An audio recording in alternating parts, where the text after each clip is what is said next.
கர்த்தருக்கு சோத்திரம். இன்று கர்த்தர் நம்மோடு பேச விரும்புகிற வார்த்தை ஆல் இஸ் வெல்.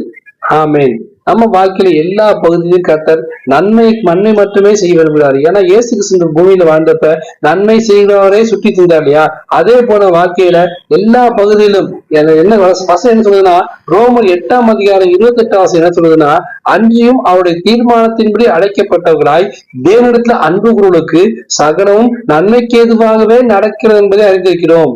அவர் அனாதி தீர்மானத்தின்படிதான் உங்களை என்னை அழைத்திருக்காரு. நம்ம ரசிக்கப்பட்டது கர்த்தருடைய கிருபையினாலே ரசிக்கப்பட்டோம் சொல்லிருக்காரு இல்லையா? ரட்சிப்பு கர்த்தருடையது.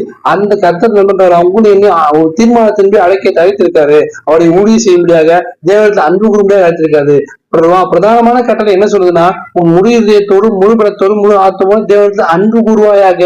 எந்த அளவுக்கு கர்த்தர் நம்ம முழுவதும் அன்பு செலுத்துறோமோ அப்ப நம்ம வாழ்க்கையில சுக பலன் ஆரோக்கியம் எல்லாவற்றையும் நன்மையாகவே செய்ய முடியாது. கர்த்தர் நடத்தி கொடுப்பாருங்க. அதாவது உலகத்துக்கு ஒத்த வேஷம் போடாதபடிக்கு உலகமான காரியங்களை கர்த்தருக்கு பிரியமில்லாத காரியங்களை செலுத்திட்டு கர்த்தர் அன்பு செலுத்துறது கூடாத காரியமா இருக்குது. இன்னைக்கு உலக இச்சைகள் லௌகிக இச்சைகளை விட்டு முழு மனதோடு கர்த்தர்ட்ட அன்பு செலுத்துங்க. உங்க வாழ்க்கையில எல்லா பகுதியிலும் சகலம் நன்மைக்காக நடக்கும்படியாக கர்த்தர் பார்த்துக் கொள்வாரு. முதலாவது கர்த்தரையும் ராஜ்யத்தை நீதியும் தேடுங்கள், பின்பு விடம் கூட குடும்ப பிரகாரமாக நீங்க எந்த அளவுக்கு கர்த்தரை தேடி முழுமுதல் கர்த்தரை அன்பு செலுத்துவீங்களோ உலகப்புறமான காரியங்களை ஆசீர்வாதம் கர்த்தர் கூட கொடுத்து அமைக்கி குலுக்கி மடியை சரிந்து நன்றாய் வந்து ஆசிரிக்க தேவன். வானத்தில் பல கடைகள் திறந்து இடங்களாக வந்து ஆசிரிக்க தேவன். இன்றைக்கு உங்களுக்கு ஆசீர்வாதத்தை வர்ஷிக்க பண்ணுவாராங்க.